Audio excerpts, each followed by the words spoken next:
বর্তমানে মিত্তির বাড়ি ধারাবাহিকে অভিনয় করছেন অনন্যা গুহ। কর্মজীবনের ব্যস্ততার মধ্যেই সদ্য বাগদান সেরেছেন তিনি। এরই মাঝে জীবনের একটি আবেগঘন অধ্যায়ের ইতি টানলেন অভিনেত্রী। বিদায় জানালেন তার প্রথম গাড়িকে, স্নেহের ভিনদেশি তারাকে। সোশ্যাল মিডিয়ায় গাড়ির সঙ্গে কাটানো নানা মুহূর্তের ছবি শেয়ার করে কান্নায় ভেঙে পড়েন অনন্যা। তিনি লেখেন, আমি তোমায় সবসময় ভালোবাসব।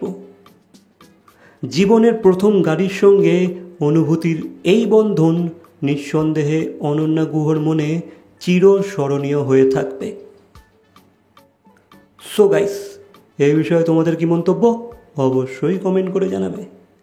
ভিডিওটা ভালো লাগলে লাইক, কমেন্ট, শেয়ার, সাবস্ক্রাইব।